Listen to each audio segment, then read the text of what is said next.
Paz e graça para você ligado nessa emissora. Começamos agora o programa Vejam Só, que hoje discute uma notícia da atualidade. Você que acompanha o noticiário sabe que os evangélicos brasileiros têm feito bastante pressão diante do governo federal para que Bolsonaro cumpra uma das promessas de campanha, a de mudar a embaixada do Brasil lá de Tel Aviv para Jerusalém, em Israel. E isso já foram dados alguns passos e tal, mas os evangélicos notaram um certo recuo do governo por causa de interesses comerciais, para não melindrar os árabes, que são grandes parceiros comerciais do Brasil e tal. Enfim, não desistiram da bandeira e pressionam o governo para que ele cumpra a promessa e mude mesmo a embaixada brasileira de Tel Aviv para Jerusalém, porque isso trará bênçãos e grandes lucros espirituais para a nação brasileira. Algumas frases de algumas lideranças evangélicas enfatizam muito isso. O que o Vejam Só quer discutir é se isso é de fato bíblico. Essa ênfase vem de uma preferência oriunda do estudo das Escrituras por Israel e pelos interesses do povo de Israel, ou vem de outras fontes. E como hoje é terça-feira, o debate será no formato presidencial, ou seja, com tempos definidos para perguntas, respostas e comentários. Você que entende um pouco do assunto vai poder se aprofundar bastante nele, porque o Vejam Só trouxe dois gigantes para discutir esse assunto. Então, sem mais delongas, está no ar o Vejam Só.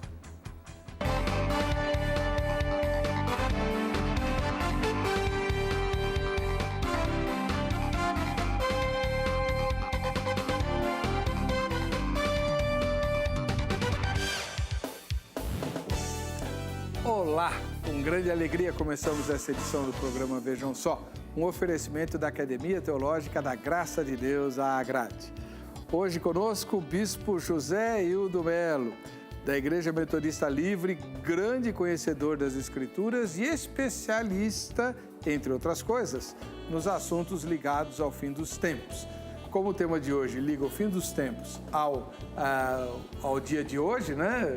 Como diria Billy Graham, né? Lendo a Bíblia com o jornal do lado, ele está presente. Seja muito bem-vindo, Bispo Hildo, paz e graça. Paz e graça, muito obrigado pelo convite. É sempre uma alegria poder participar desse programa tão importante e relevante para a comunidade evangélica, para os cristãos e para todos em geral, né? Como é que chama o seu blog? É escatologiacristã.blogspot.com. Ali tem diversos estudos sobre escatologia e outros temas também, mas principalmente escatologia. Muito obrigado pela presença do senhor, mas antes eu preciso do endereço da sua igreja. Sim, fica na Rua das Rosas, 445, no bairro ali de Mirandópolis, bem próximo à estação do metrô Praça da Árvore. E temos cultos, todos os primeiros domingos, os cultos começam às 10, tem um café da manhã às 9, bem saboroso, na faixa, todos são convidados, e nos demais domingos, às 18 horas. Muito bom, muito obrigado, Bispo. Vamos lá, do outro lado, o segundo gigante é o pastor Egnaldo Hélio de Souza, do Ministério Igreja Vale da Bênção, ele que é outro parceiro do programa Vejam Só e grande especialista em um sem número de assuntos, até porque ele é apologeta. Seja bem-vindo, pastor. Paz e graça. Paz e graça, e também muito feliz de voltar ao programa e de participar desse tema. Sabe que é um tema que eu gosto muito, né? Acho que é um tema muito especial, é um tema assim, muito caro também ao Vale da Bênção, que agora vai fazer 40 anos celebrando, né, o Sim Israel. Então, acho que esse é um tema que merece ser comentado, discutido e analisado. Muito feliz. O senhor tem um livro, né? Deixa eu mostrar esse livro aqui. É um livro, está com capa diferente, mas ele já é um livro antigo, né? Sobre o propósito de Deus para Israel, não é isso? Isso. Aí são 16 verdades bíblicas que focam na questão da Bíblia e Israel, né? O que a Bíblia fala sobre Israel. Tá bom. Aqui? Esse aqui? Vamos lá?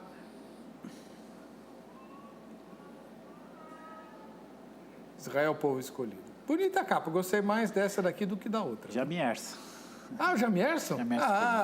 Especialista em marketing. Ele é. Tá certo, beleza. Vamos ver a matéria que apresenta o tema, vejam só.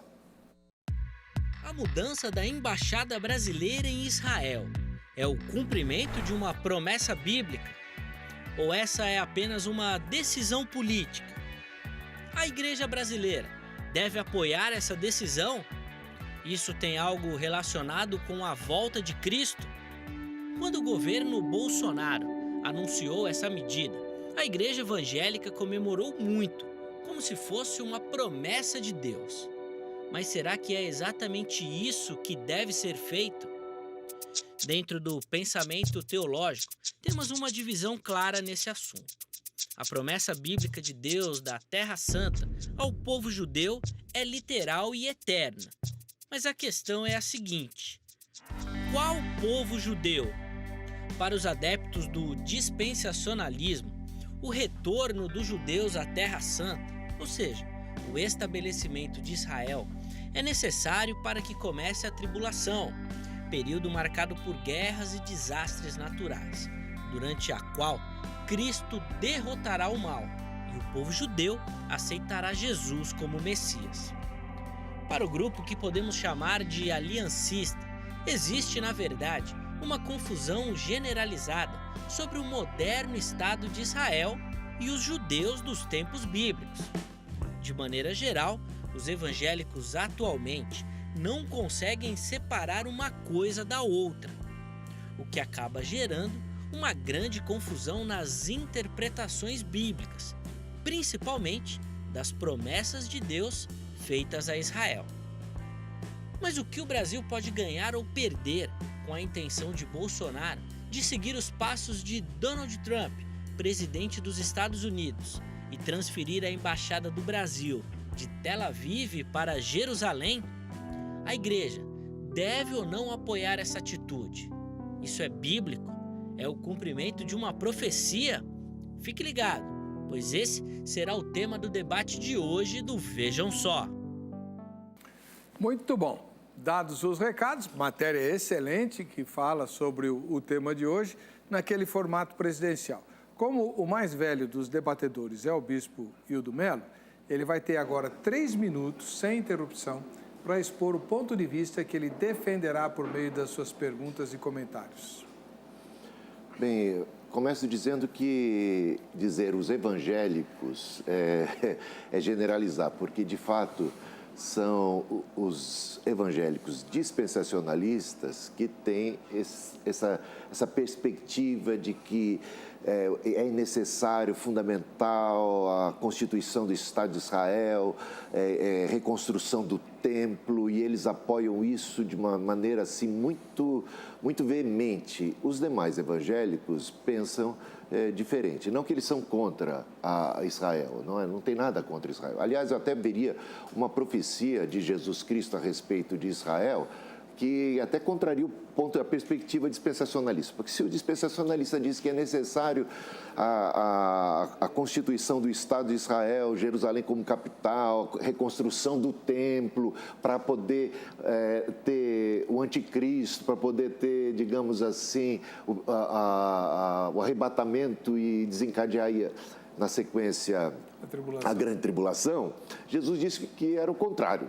Olha só que coisa interessante. Você pega Lucas capítulo 21, versículo 20, diz Jesus para os discípulos: quando, porém, vocês, discípulos, Pedro, João, Tiago, todos os demais que estavam ouvindo essas escrituras, virdes Jerusalém sitiada de exércitos, eles viram, quando o general Tito comandou os exércitos, sabei que está próxima a sua devastação da cidade, que Jesus profetizou a queda de Jerusalém, que não ficaria pedra sobre pedra, essa grande agonia. Então, os que estiverem na Judéia fujam, tal, ele vai descrevendo. No versículo 24, diz: cairão ao fio da espada e serão levados cativos para todas as nações, até que os tempos dos gentios se completem.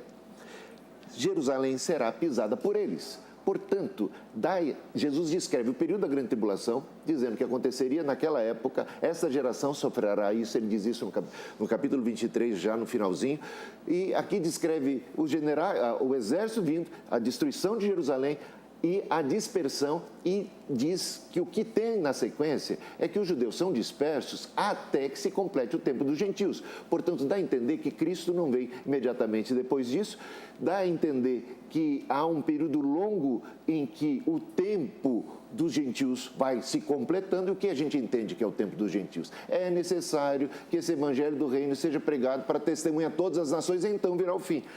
E é no fim, e eu vejo então como um sinal realmente de que estamos no final dos tempos, que os judeus estão regressando e que a igreja está realmente cumprindo a sua missão de fazer discípulos de todas as nações. Então estamos perto do fim, mas não perto da grande tribulação, porque isso foi a grande tribulação de caráter judaico que aconteceu no passado. Mas como é 3 minutos, é muito pouco tempo, não dá nem para a gente arranhar o assunto de cara.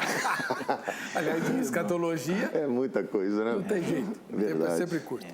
Vez do pastor Aguinaldo Hélio de Souza, outro especialista, esse vinculado à Missão Antioquia, ao Vale da Bênção, né? E que também é apaixonado por escatologia. Sua apresentação, pastor. Há um enfoque aqui muito forte nessa questão da grande tribulação ou do templo, né? Mas, na verdade, essa insistência de apoiar Israel vem principalmente de Gênesis 12:3, né? Abençoarei aqueles que te abençoarem.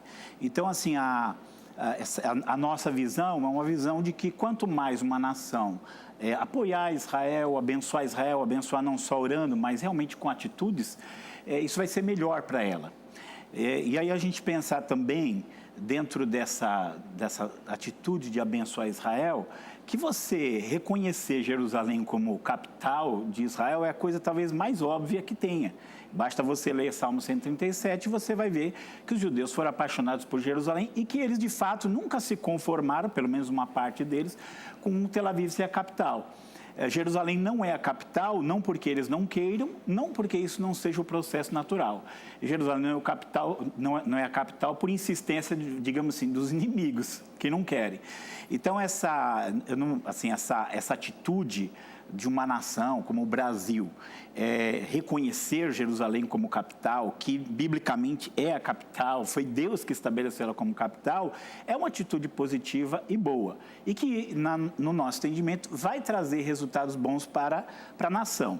Agora, acho que uma coisa também que precisa ser colocada é que, às vezes, quando a gente coloca assim, o Brasil tem que apoiar Israel e colocar Jerusalém lá para ser abençoado, dá a impressão que a única coisa que precisa fazer para ser abençoado é isso. Não é isso. O Brasil precisa, né, trabalhar com a corrupção, a igreja precisa ser obediente, precisa se quebrantar, precisa cumprir os propósitos de Deus. Tudo isso faz parte da questão. Mas esse apoio que, digamos, uma parte dos evangélicos entendem que será bom para o Brasil, é porque abençoar isso que te abençoar, amaldiçoar isso que te amaldiçoar. Você sabe que os governos anteriores, e isso até é uma questão até geopolítica, né? Porque a esquerda, se você olhar para Israel tem mais de esquerda do que de direita. Mas por uma questão inexplicável, inclusive já conversei com um judeu, a esquerda ela é sempre contra Israel, não importa o que Israel faça, o que ela determine, né? Então, assim, o governo anterior ele foi muito negativo com relação a Israel e muito positivo com relação aos opositores de Israel, né? E assim, a gente também, falando aqui com o pastor, também a gente não é contra os opositores de Israel, somos a favor de todos, mas que há uma promessa bíblica específica de abençoar as nações que abençoar Israel, é sobre essa que a gente apoia essa decisão. Agora é a sua vez de se posicionar. Vá lá para o facebook.com/programa Vejam Só e responda à nossa enquete. Vamos lá? Você acha que o Brasil deveria mesmo mudar a embaixada em Israel para Jerusalém? Se dependesse de você, né? Com todos os prós e contras que você tem acompanhado pela imprensa, você acha que o Brasil deve mesmo mudar a embaixada brasileira lá em Israel, de Tel Aviv para Jerusalém, sim ou não? Vote na enquete, né? E ao final do programa a gente vai fazer a pesquisa parcial a respeito desse assunto. Tá bom? Mas o pastor Aguinaldo falou que a Bíblia fala tanto de Israel. Pois é. Por que você não estuda na Agrade? A Agrade estuda a Bíblia e tem filiais no Brasil inteirinho. Mais de 600 unidades. Pega o telefone da grade e liga amanhã no horário comercial, que é essa hora não tem ninguém lá, né? Então vamos lá, 0 operadora 11 3115 0819. 31500819, liga para a grade, diz onde você mora e pergunta onde fica a unidade da grade mais próxima da tua casa. A gente de todas as igrejas estudando na Academia Teológica da Graça de Deus. Há vários cursos na grade, claro, vai depender da filial que for mais conveniente para você a oferta dos cursos. Mas o curso bíblico está presente em todas as filiais da grade. Então, não perca tempo, anote e amanhã você telefona. Ah, mas eu queria voltar a estudar, mas a minha cabeça não ajuda. Não ajudava. Tem um recadinho muito importante para você com o André.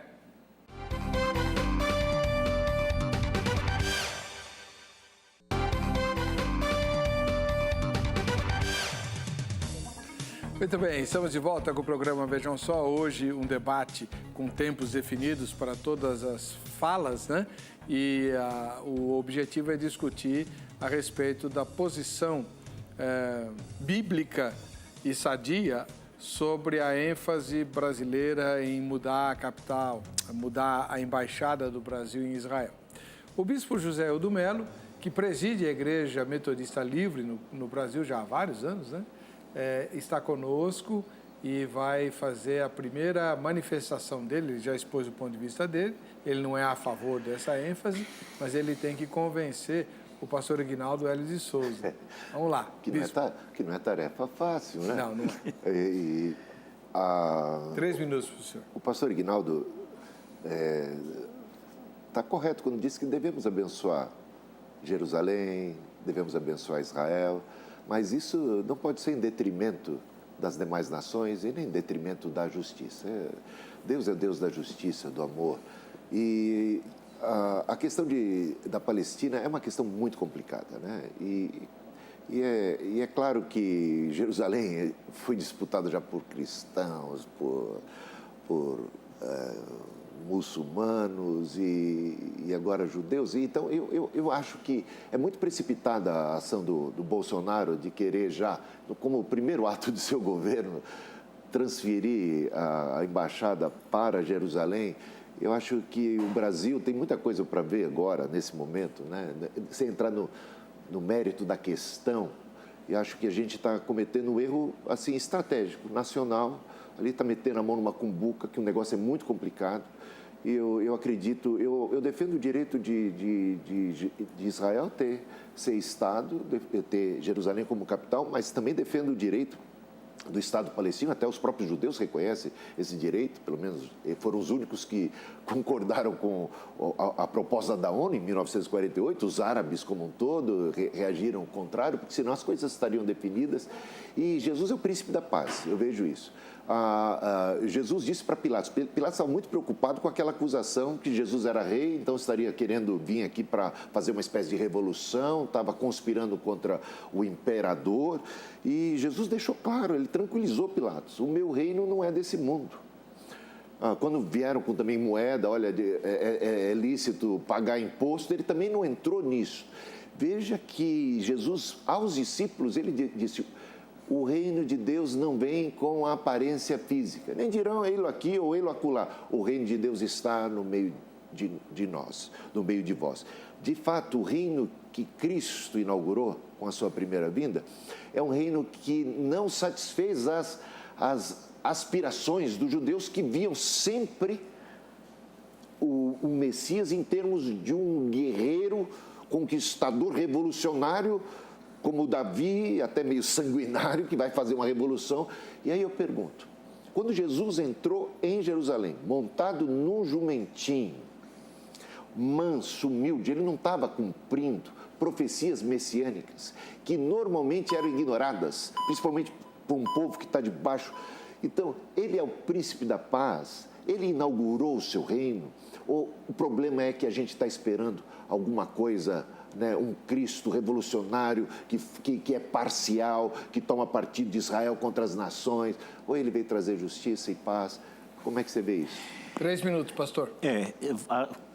como falam, vai ser sempre muito curto, né? Quando você olha todas as profecias do Antigo Testamento, você tem ali uma série de profecias falando do tempo que a gente está vivendo. Judeus retornando para a sua terra, judeus reconstruindo a terra, tanto aspecto urbano, né, agrícola, que é o que já aconteceu. Serão plantados na sua terra, não serão mais arrancados dela. A gente sabe quantas guerras Israel teve, né? Está lá, digamos assim, por um milagre, porque você tem uma população árabe muito mais feroz e que não aceita Israel lá. Então, digamos assim, se eu enxergar isso como cumprimento das profecias bíblicas, assim como a entrada de Jesus lá, não vou ter nenhuma dúvida. Agora, a grande coisa é que quando a gente olha assim, Israel nunca fez as coisas fácil, né? Quando ele chega lá na terra, você tem lá os cananitas que foram destruídos. Israel entra como o instrumento de juízo de Deus lá. Depois do cativeiro, quando eles voltam, a gente vê todo aquele trabalho dos povos ao redor para que ele não reconstruísse o templo, não fosse uma nação outra vez. Ou seja, tudo aquilo que se refere a Israel é como se você tivesse uma briga, a profecia de Deus de um lado para se cumprir, para realizar o que ele falou, porque quando eles voltam depois do cativeiro, Jeremias está se cumprindo. E, por outro lado, você vê os povos ao redor não querendo isso. Então, é como se houvesse uma briga entre a palavra de Deus e os povos ao redor. Se Israel está lá hoje, eu só vejo um motivo, porque foi determinação divina, é o cumprimento da palavra divina, e ele é fiel à sua palavra para cumprir, né? Agora, aqui até fazer um parênteses aqui, eu li um livro muito interessante do Martin Lloyd Jones, que ele fala assim, às vezes a gente pensa em Deus só em termos de salvação, o Deus Salvador, né? Mas Deus, ele também é o Deus da história. Tudo que acontece na história, ele é Senhor. E Israel, ele dentro da história, ele é esse instrumento de Deus que mostra um Deus que controla a história, colocando Israel ali. Então, o que eu quero, assim, a gente pensar, seria o mais normal do mundo, como várias nações tiveram aí a sua liberdade, né, ali naquele período da segunda metade do século XX, Israel voltar para sua terra tranquilo, dividiu a terra entre árabes e judeus tranquilo, fez a capital onde seria o mais natural do mundo tranquilo, mas infelizmente com Israel nada é tranquilo, sempre tudo parece que tem uma dificuldade. Mas isso é algo que glorifica a Deus. Pensa bem, eu falo assim, se Moisés tivesse chegado lá para Faraó a primeira vez e falado assim, a gente pode entrar e levar o povo embora? Ah, pode. Você não ia querer ler o livro de Êxodo nem nada. Então, essa dificuldades que a gente tem é uma maneira de Deus ser glorificado também através do cumprimento da sua palavra. Muito obrigado, pastor. Seus comentários, bispo.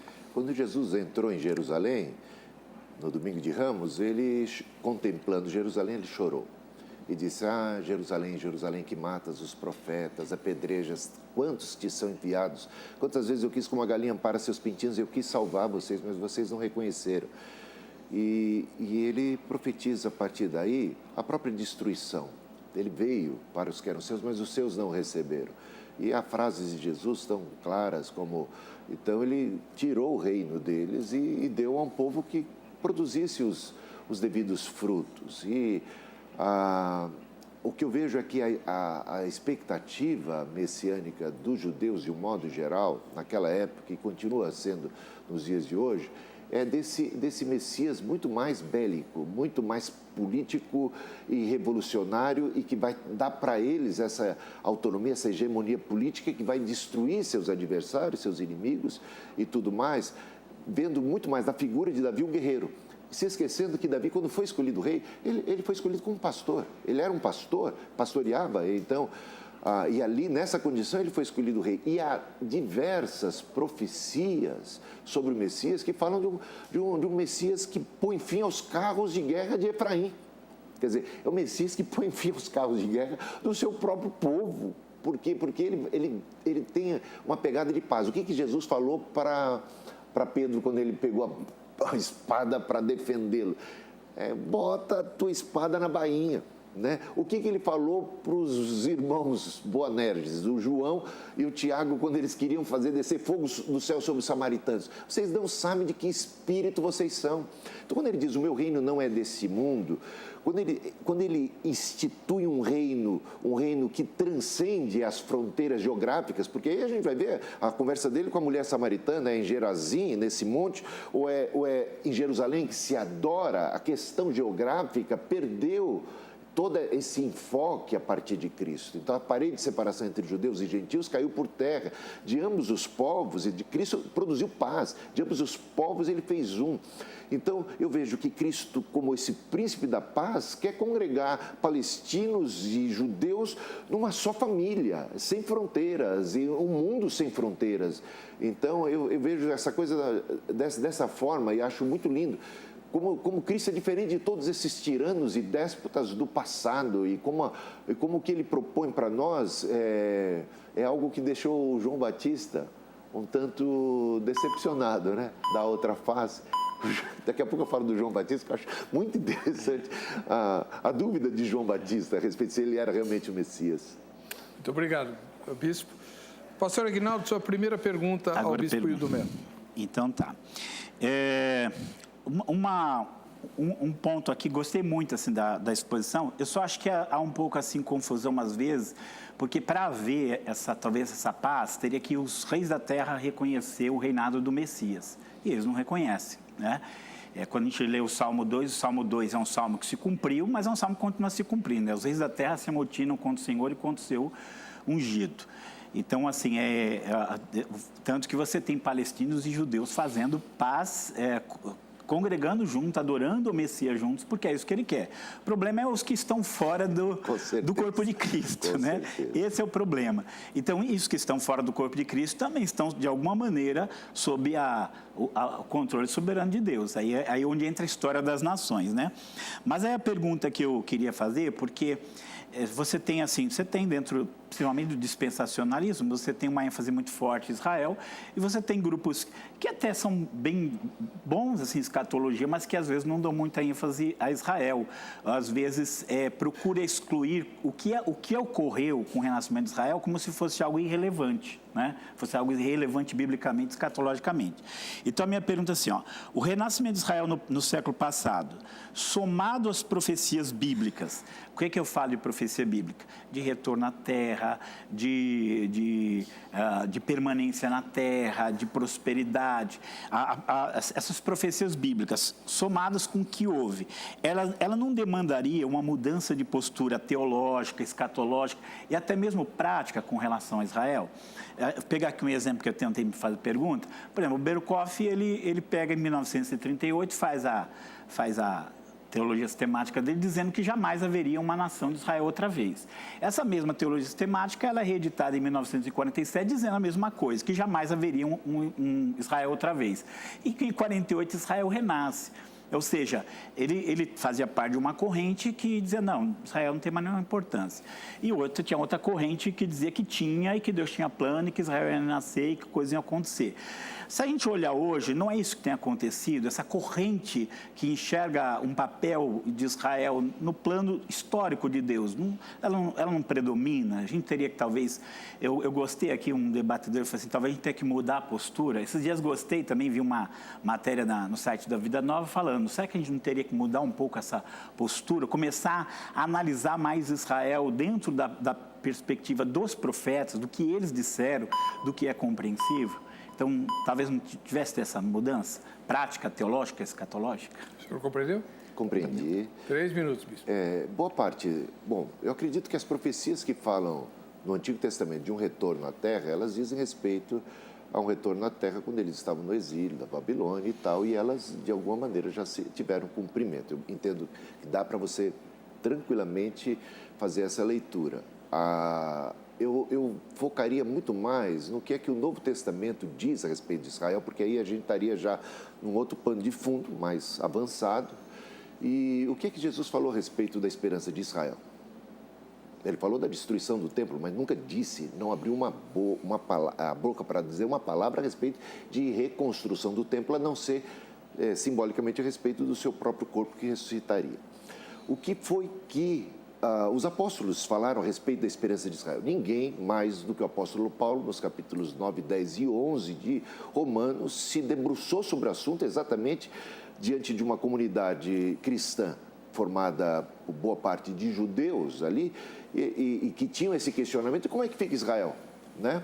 Porque Paulo praticamente está ensinando que Deus não faz acepção de pessoas, para Deus o judeu pecou, o gentil pecou, todos pecaram, estão debaixo da maldição do pecado e o caminho não é a lei, o caminho não é o judaísmo, o caminho é realmente Cristo e tal, tanto para judeus como para gentios.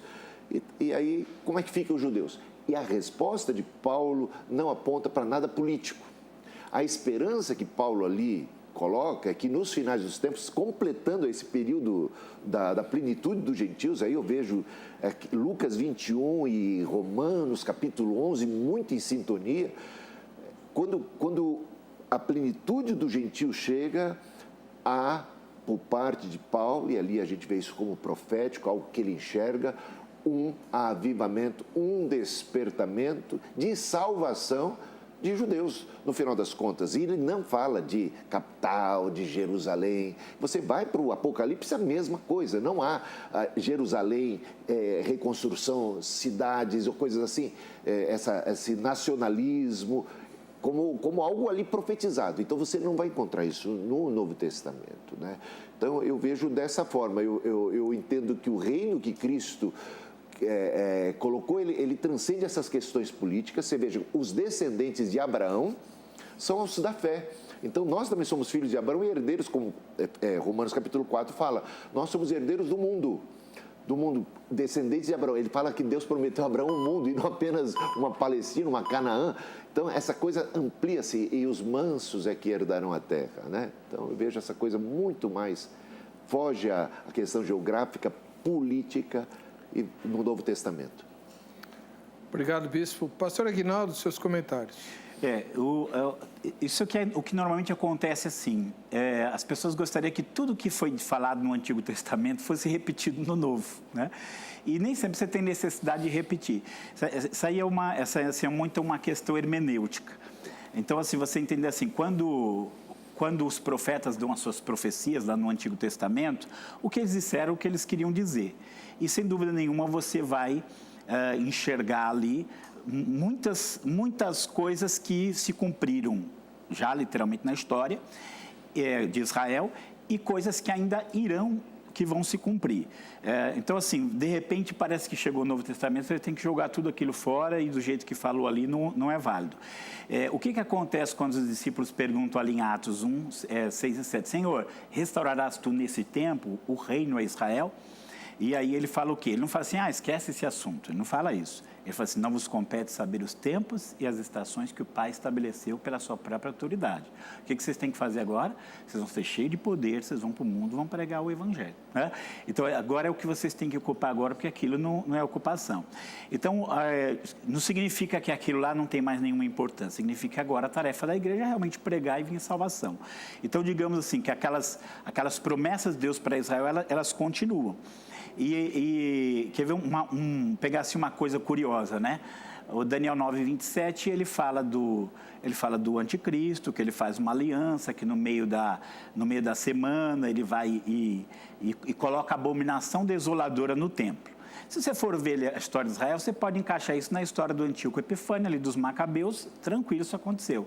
Só que Jesus vai repetir novamente em Mateus 24:15, quando virdes a abominação desoladora, quem vê e entenda. Então, você pode tomar isso como a queda de Jerusalém como isso, né? Então, você vê assim, aquilo que aparentemente já se cumpriu novamente. Quando você lê Paulo falando sobre a vinda do anticristo, em 2 Tessalonicenses 2, ele vai falar dele se assentando no templo de Deus, querendo parecer Deus, como se aquilo ainda não tivesse acontecendo. Então, você vê assim, a profecia podendo se cumprir, inclusive, mais de uma vez. A questão da volta à terra, para encaixar com a volta depois do cativeiro, talvez em algum momento sirva. O grande problema é que o Amós, ele fala assim, os plantarei na sua terra e não serão mais arrancados dela, diz o Senhor. Mas eles foram. Então, se aquilo lá não tiver um cumprimento pleno, em que eles não serão mais arrancados da terra, então a profecia falhou. Então, Deus não diz. Então, a gente tem que olhar as profecias bíblicas dentro dessa perspectiva, que ainda tem coisas lá no Antigo Testamento que necessita de um cumprimento real para tornar válida a palavra. Muito bem, terminamos assim a primeira rodada. Vamos para a segunda rodada de perguntas. É a vez do bispo fazer a sua pergunta. Tem 3 minutos, pode usar uma tréplica.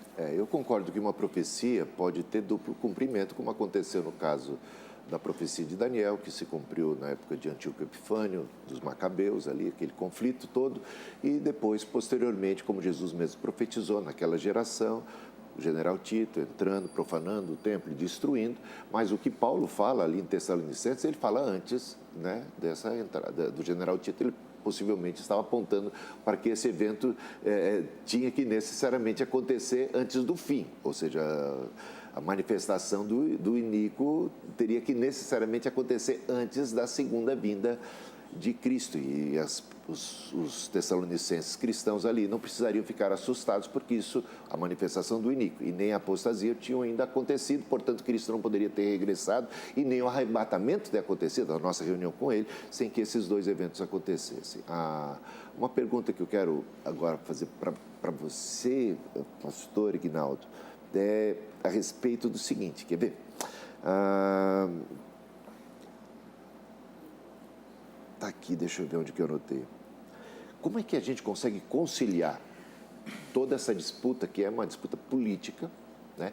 E você vê, eu concordo com você que a gente tem que pregar o evangelho e que talvez haja realmente uma restauração do reino de Israel. Não nego essa possibilidade, a gente vê essas coisas até acontecendo, mas Jesus falou que a missão da igreja não é entrar nessa questão política, que isso caberia a Deus cumprir, e que o que a gente tinha que fazer como igreja, em vez de ficar aí dando pitaco na política daqui e dali, querer fazer política, a gente tinha que fazer a nossa parte, era pregar o evangelho e fazer discípulos de todas as nações.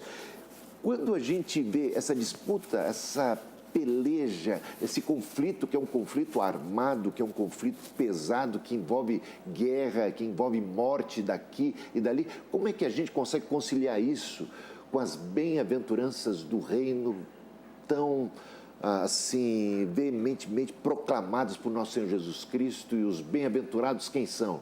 São os mansos, os bem-aventurados são os humildes. Todo o discurso de Jesus tem que dar outra face. Todo o discurso de Jesus que, se alguém quer te roubar a capa da túnica também, caminha a segunda milha. Como é que entra isso para nós cristãos, que agora a gente, de repente, olha, perceba o perigo. O perigo é da gente, com a nossa teologia, às vezes está fomentando a guerra. Está botando mais lenha na fervura, está antecipando as coisas. É o que aconteceu. Bolsonaro, agora pressionado por evangélicos, ele está botando ali o Bolsonaro a fazer alguma coisa que talvez venha complicar o cenário político já tão tenso. Não, eu entendo, eu acho que isso é uma tensão forte como cristãos, né?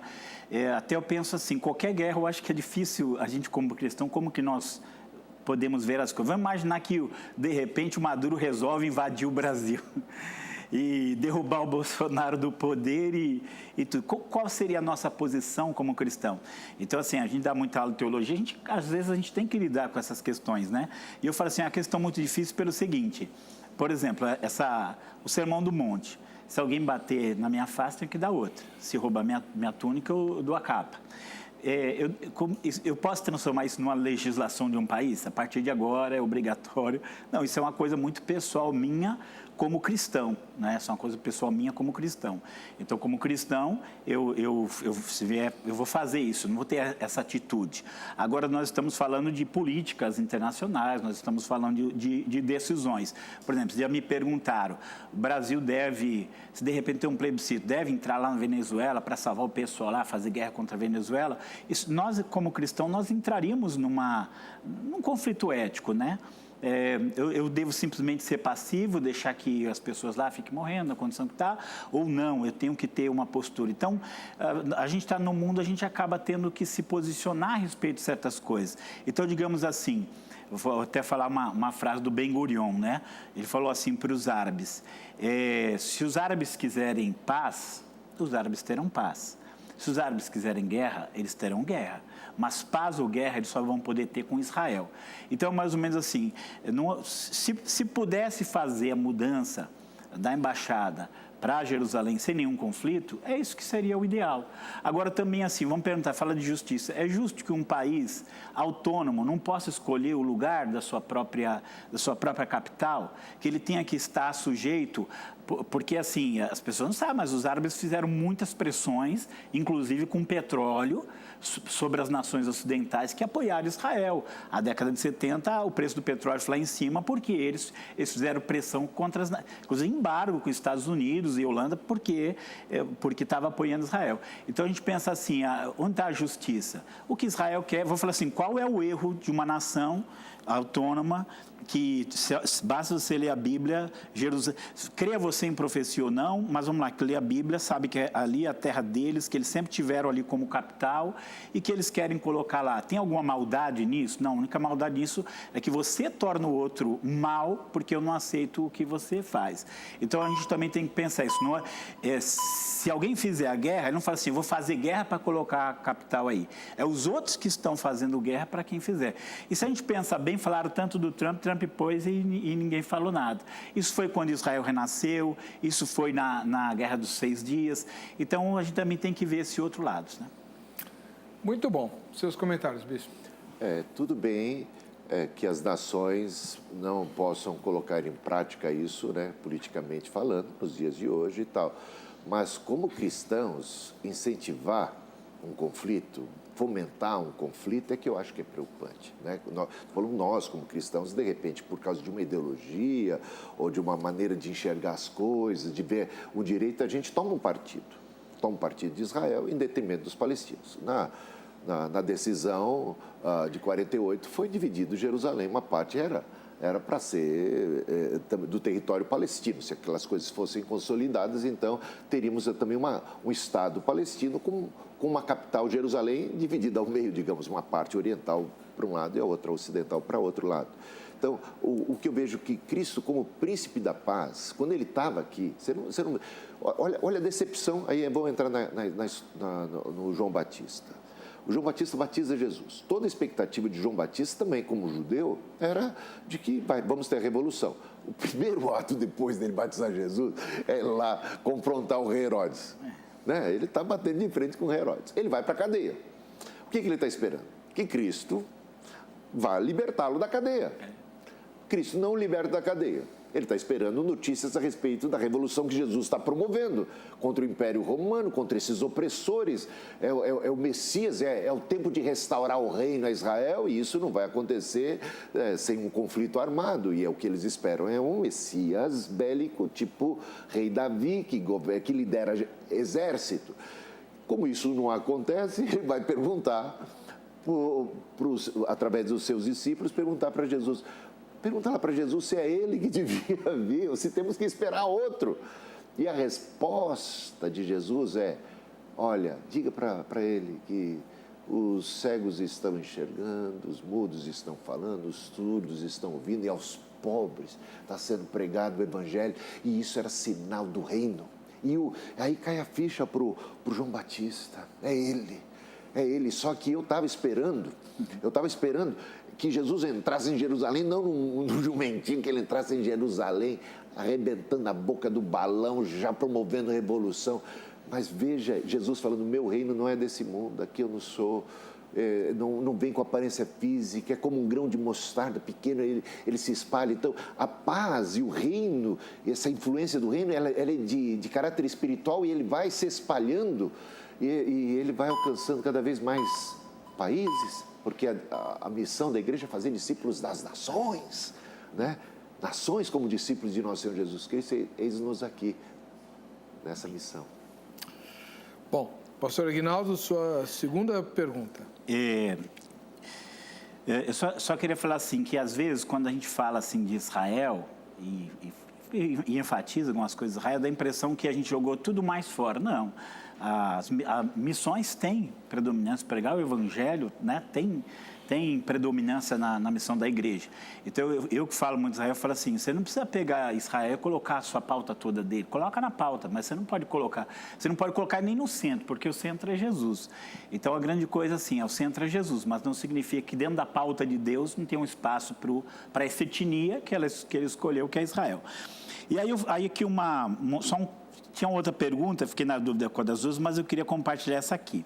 Eu acho muito interessante, assim, Romanos 9, 10 e 11, o tema é Israel. E tem que ser por quê? Porque Paulo é aquilo, ele está esperando aquele reino que não veio, né? Aquela coisa que não aconteceu. E como é que fica a situação de Israel agora? Não foram todos que rejeitaram, mas enquanto Israel deveria ter aceitado como um todo, como uma nação, teria que ter aceitado, não fez. E aí ele vai falar, 11:25, ele fala, né? O endurecimento veio em parte, até que haja a plenitude de gentios, e então todo Israel será salvo. Então esse reconhecimento de Jesus como Messias está lá. Mas eu gosto assim que ele termina dizendo assim, no versículo 28 e 29. Ele fala assim, que Israel, quanto ao Evangelho, eles realmente se tornam inimigos. Ele não está reconciliado com Deus, que é só através do Evangelho. Quanto ao Evangelho, eles são inimigos. Mas quanto à eleição, eles são amados por causa dos patriarcas, na aliança que foi feita. Porque os dons e a vocação de Deus são irrevogáveis. Ou seja, o projeto de Deus para aquilo permanece irrevogável.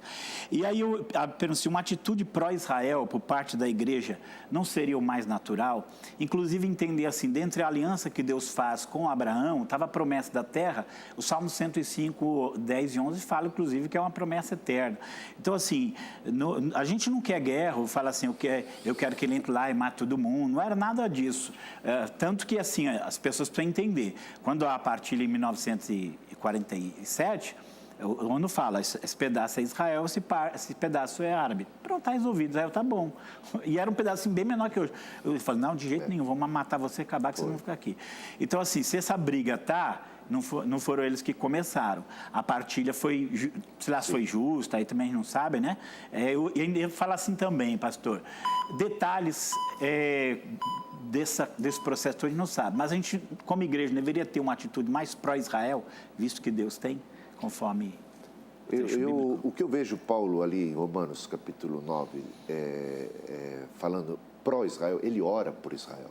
Ele entende que essa rejeição não é definitiva, ele ora e faz de tudo para que possa haver mais convertidos dentre os seus conterrâneos, e ele até diz, todo aquele que invocar o nome do Senhor será salvo. Então, a ideia é que Paulo vê a bênção para os judeus, para o povo judeu, por quem ele ora, da qual ele faz parte, não em termos políticos. Isso fica muito claro lá, não é em termos políticos. E eu oro por Israel, não, pelos judeus, com muito amor, mas eu entendo que a minha missão em relação a eles não tem a ver com questões políticas, de favorecimento ou de qualquer coisa. Eu quero que a justiça aconteça. Acho que eles têm direito, acho que eles merecem retornar à terra, ter a sua pátria, o seu estado, mas a preocupação, a grande bênção, o que vale ganhar o mundo inteiro e perder a sua alma é realmente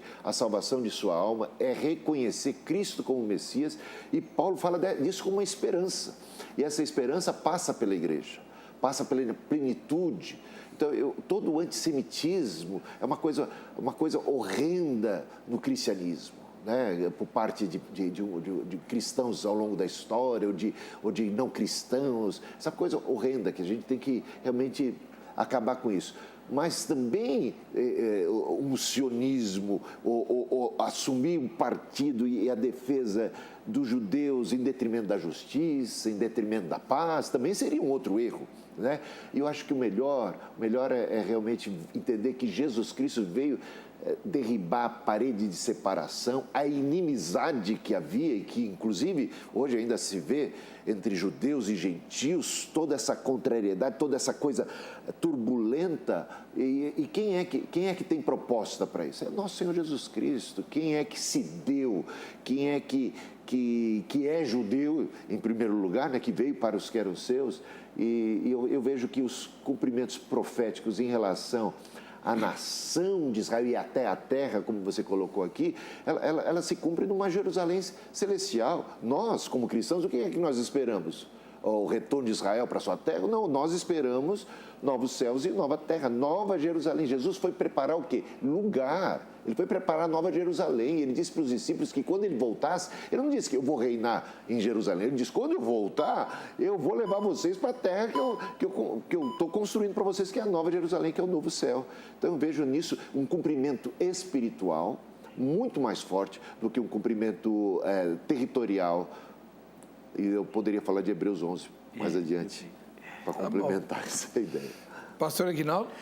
Então, só comentando assim, quando a gente ora pela salvação dos judeus, inclusive eu falo assim que a gente não sabe se todo o Brasil será salvo ou se em algum momento todos os indígenas de algum grupo serão salvos, toda uma etnia será salva. Mas Israel, a Bíblia tem uma promessa, né? 11:27, e quando chegar nessa plenitude, todo Israel será salvo. Um reconhecimento, que era o que deveria ter acontecido, né? Todos eles reconhecerem Jesus como Messias. Quando eu oro isso, eu estou orando pela salvação dos judeus, eu estou orando segundo a Bíblia, né? Paulo fala lá, né? Minha oração é pela salvação deles. É uma oração bíblica porque é uma promessa. Houve muitos cristãos que, ao lerem a Bíblia, eles percebem que havia uma promessa de Deus para os judeus voltarem para a terra. Você, inclusive, tem pregação do Edwards, tem pregação do Spurgeon, falando sobre o retorno deles à terra e dizendo, ele não se cumpriu, tem que se cumprir. E aí você tem, isso começa já com os puritanos, que eles acreditavam que os judeus tinham que voltar para a terra, então eles já começam a orar pelo retorno dos judeus para a terra. Por que eles oram? Eles oram porque eles acreditam que aquela promessa de retorno à terra, ela continua válida. Uma questão hermenêutica, né? A questão hermenêutica é assim, quando falou de retorno na terra, era literal, agora não é mais literal. Então, alguns não conseguem entender isso. Quando falou naquela época que a terra, Deus tinha dado a terra para eles, era literal, mas agora já não é mais literal. Então, às vezes, a gente tem que entender que quando a profecia foi dada, só tinha um jeito de entender, era literal. E a gente não pode mudar esse sentido agora.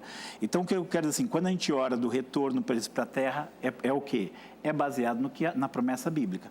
Quando ora pelo renascimento dele como nação, eu lembro até assim, tem um livro muito interessante chamado O Intercessor, que quando as Nações Unidas vão julgar, ele fica em oração para que seja favorável à criação. E não foi fácil ali, houve toda uma manobra, inclusive do Oswaldo Aranha, né, para que isso acontecesse.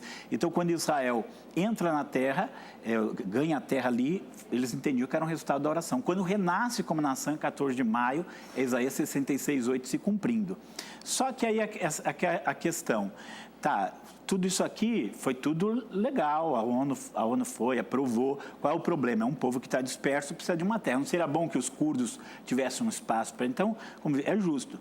Só que se as coisas se transformaram num conflito, não foi porque eles fizeram alguma coisa errada.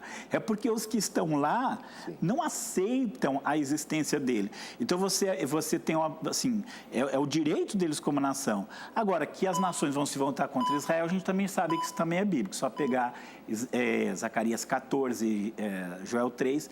Então, quando a gente ora para que Israel seja estabelecido ali, é o cumprimento da vontade de Deus. E os que são opositores estão sendo opositores ao propósito histórico de Deus. Bem, nós vamos para um rápido intervalo. Na volta, o derradeiro bloco com as conclusões dos nossos convidados. Não sai daí, a gente volta já.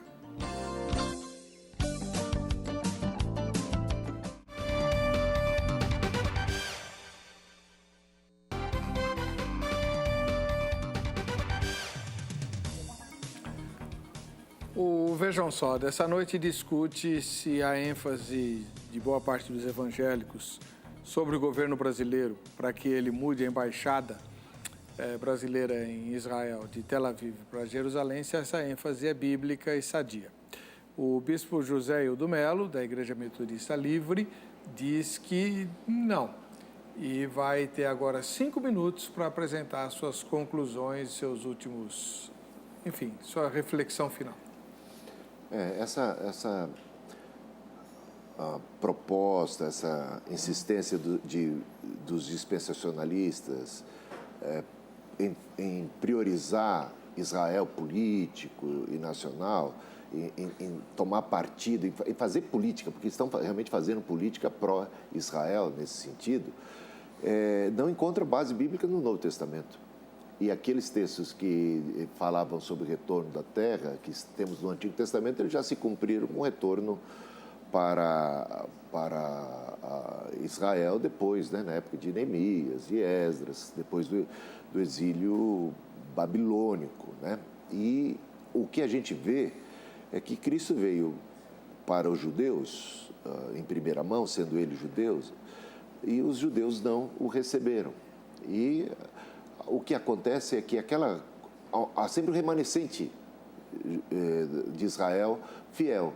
Em todo o decorrer da história de Israel no passado, você vê essa figura do remanescente. Nem todo Israel realmente é Israel. Então, a gente não pode dizer que todo Israel será salvo e interpretar isso como, então, um dia Deus vai salvar Acabe, então, um dia Deus vai salvar aqueles judeus. Quer dizer, não quer dizer. Então, a gente tem que entender o que e todo Israel será salvo, não quer dizer que cada judeu em particular deve significar alguma coisa diferente, porque Paulo, até na esperança que ele coloca no capítulo 11, ele fala a esperança de mais algum judeu se convertendo. E não há, então, esse tom político nem no discurso de Jesus, muito menos no discurso de Jesus, e tampouco no discurso dos apóstolos. Então, e os evangélicos parecem se distanciarem do Novo Testamento e da missão do Novo Testamento quando eles se envolvem em questões políticas e partidárias em relação a Israel, sem querer entrar no mérito da questão. Eu particularmente acho que é justo que eles tenham terra, acho que é justo o Estado de Israel. Vejo até como sinal o retorno deles, porque é o sinal da plenitude dos gentios estar se cumprindo, porque Jerusalém seria pisada pelos gentios até que se completasse a plenitude dos gentios. Até nisso eu vejo um sinal, né? Mas não essa questão política de tempo que tem que reconstruir, essa coisa toda a gente não encontra no Novo Testamento, né? E como é que interpreta-se então, como é que o Novo Testamento interpreta essa questão da promessa da terra? Que é tão vital. Veja só Paulo, Romanos capítulo 4, versículo 13. Não foi por intermédio da lei que a Abraão ou a sua descendência coube a promessa de ser herdeiro do mundo. Ele coloca a terra de Canaã em termos já muito mais amplos, herdeiros do mundo, e sim mediante a justiça da fé. Para dizer mais abaixo, esta é a razão porque provém da fé para que seja segundo a graça, a fim de que seja firme a promessa da terra para toda a descendência, não somente ao que está no regime da lei, mas também ao que é da fé que teve Abraão, porque Abraão é pai de todos nós. Então, isso eu acho que é um erro, eu acho que é um pecado grave do dispensacionalismo, não reconhecer que como igreja, nós somos herdeiros da promessa da terra, que Abraão é pai de todos nós. Nós somos herdeiros com Cristo, judeu, Messias, e co-herdeiros juntamente com Cristo de tudo. E a terra prometida, aí a gente vai para Hebreus capítulo 11. Chega em Hebreus capítulo 11, o que diz lá sobre os patriarcas? Abraão, Isaac e Jacó habitaram na Canaã, eles possuíram a terra, eles estiveram lá. Eles experimentaram Canaã, mas não ousaram ali constituir uma casa, um edifício sólido. Habitaram em tendas, sentiam-se peregrinos naquela terra, aspirando. Eles não viram aquele cumprimento de Canaã territorial como o cumprimento máximo da promessa da terra, eles anteviram que aquilo era um tira-gosto, que aquilo era um antepasto, digamos assim, de um cumprimento maior, que é uma nova Jerusalém. Eles morreram em esperança. E essa é a nossa esperança. Qual é a nossa esperança? De uma Canaã aqui na terra? Não, a nossa esperança é esperamos novos céus e nova terra. Ali habita a justiça. Ali, essa Jerusalém, os capitães, os líderes das tribos, né, vão ter os seus nomes. Ela é edificada sobre as tribos de Israel e sobre os apóstolos de nosso Senhor Jesus Cristo, os 24 anciãos representantes de um povo. Deus é um pastor e um só povo, um rebanho formado por gentios e judeus, e a parede de separação foi por terra. Não é nem em Jerusalém, nem em Gerazim. Deus busca verdadeiros adoradores que o adorem em espírito e verdade, independente de questões geográficas e políticas. Então vamos deixar isso um pouquinho de lado e vamos nos voltar para o Evangelho. Tá bom. O senhor tem 5 minutos e meio. Amém. Eu queria falar assim, que realmente a nossa esperança é essa glória toda, essa é a nossa esperança, mas nós temos uma história acontecendo nesse mundo, né? Nós temos nações se movendo, nações se mobilizando, e a palavra de Deus, ela nos lança a luz sobre tudo, não só sobre a eternidade, aquilo que a gente aspira, que realmente é a eternidade, mas também sobre o que está acontecendo aqui. Então, Israel voltou para a terra, isso é um fato, todas essas coisas são fatos. O que eu uso para me posicionar nisso? Eu uso a palavra. A palavra vai falar. E quando eu olho para a palavra, o que eu vejo? Eu vejo um Deus que já havia predito muitas coisas que iam acontecer, inclusive o renascimento de Israel, inclusive a reconstrução, o retorno deles, uma posterior conversão, também, Romanos 11, 25 e diante. Mas a gente olhar assim que, como é que eu me posiciono diante de tudo isso? Eu, como cristão, eu tenho que ter uma base. Qual é a minha base? Minha base é Bíblia. E a Bíblia já começa me dando uma base. Abençoarei os que te abençoarem. Eu quero que minha nação seja abençoada, então eu entendo que ela tem que ser uma bênção para Israel. Então, é bíblico apoiar Israel naquilo que talvez seja uma coisa essencial, né? Que é o retorno deles à terra e o reconhecimento deles como nação. E o reconhecimento da capital deles, que é a coisa, como eu disse, mais natural para uma nação do mundo, é essa. Assim, uma coisa, quando eles fizeram a repartição da terra, metade foi para a árabe, metade foi para os judeus, mas Jerusalém não era de ninguém. Jerusalém eles queriam continuar ali. Isso não é justo, né? Porque a gente sabe o quanto que está conectado. Então, esse nosso apoio, ele é uma coisa justa e ele é uma coisa bíblica. A gente entende que é justo e que é bíblico. Agora, eu estou defendendo guerra? Não, estou defendendo apenas o que é certo. Isso pode gerar guerra? Aí a gente também tem que pensar uma outra coisa. A questão não só de querer a paz, mas também a questão da coragem.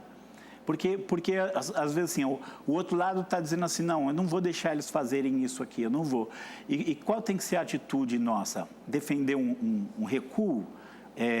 Tudo bem, pode ser, pela paz vou dar um recuo, mas talvez a coragem também não vai gerar paz. A gente vê, inclusive, aí, quando o Trump toma as decisões contra a Coreia lá do Norte, vai ter a guerra mundial, no final ficaram quietinhos e fizeram a paz. Então, assim, às vezes, a Bíblia também ela privilegia a coragem. E acho uma coisa que eu tenho falado muito assim também, a gente não pode ser ingênuo, ingenuidade não é virtude. A gente não pode ser ingênuo de achar que aqueles povos que estão lá fazendo 1001 ameaças, se tiver a capital em Jerusalém, achar que essas pessoas estão com boas intenções. Na verdade, assim, não é que eles não querem, a gente tem que ter assim, não é que eles não querem a capital em Jerusalém, eles não querem Israel lá de jeito nenhum. Isso já ficou muito claro nesses 70 anos de história, de várias autoridades, que eles não querem Israel lá.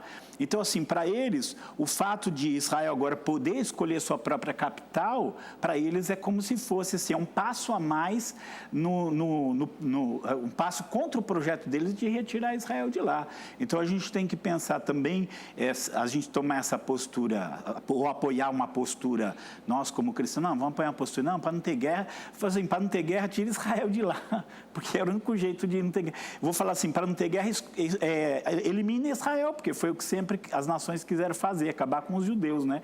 Então, se a gente for, essa postura, por exemplo, essa postura covarde, foi que permitiu que o Hitler, durante o Holocausto, fizesse o que ele fez, porque as nações, embora eles começassem a lutar contra Hitler, não houve aquelas que se posicionaram para defender judeus, se posicionaram às vezes para atacar o Hitler, porque estava dominando outras nações, mas não contra os judeus.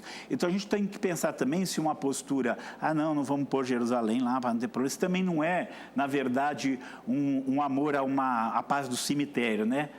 Vamos fazer paz, não vamos fazer nada, que aí ninguém encrenca com a gente. Então, tem que pensar, eu não estou dizendo que tem que brigar, tem que fazer da melhor maneira possível, tem que fazer com menos prejuízo possível, tem que fazer da melhor maneira possível. Mas se tem que fazer, tem que fazer. Né? Tem que se fazer. Então, penso assim que não é uma incitação à guerra, nem à briga, nem a nada disso. Jesus realmente é o príncipe da paz. Mas nós não estamos falando aqui de questões de evangelho de igreja, nós estamos falando de questões de nações, de políticas internacionais, e que a gente tem que procurar na Bíblia qual é a melhor postura. Né? Se a gente fosse pensar assim, pode ter certeza que quando Israel volta lá na época de Ciro, teve os opositores, mas ele foi lá, não, vai ser assim, vai ser assim. Então a gente tem que pensar, a Bíblia não falou que eles tinham que voltar, então tem que se cumprir aquilo que a palavra diz. Muito bem. Quem tiver dúvidas a respeito desse tema pode inquirir os nossos convidados por meio dos contatos publicados no facebook.com/programa Vejam Só. Quem quiser saber a minha opinião a respeito desse assunto, vai ter que procurar no meu blog. Eu ainda vou publicar, eu estava esperando a gravação desse programa para publicar a minha opinião a respeito desse assunto lá no Eberdiz, no ebercocarelli.blogspot.com.br, que tem inclusive prêmio bom para quem frequenta o blog e o meu Facebook, tá? Aqui eu não posso falar a minha opinião, não. Vamos ver o resultado da enquete? 83% responderam que sim, 17% disseram que não. Puxa vida, eu esperava um pouquinho mais de equilíbrio, mas tá aí. Tá, é um resultado parcial até o momento da nossa gravação.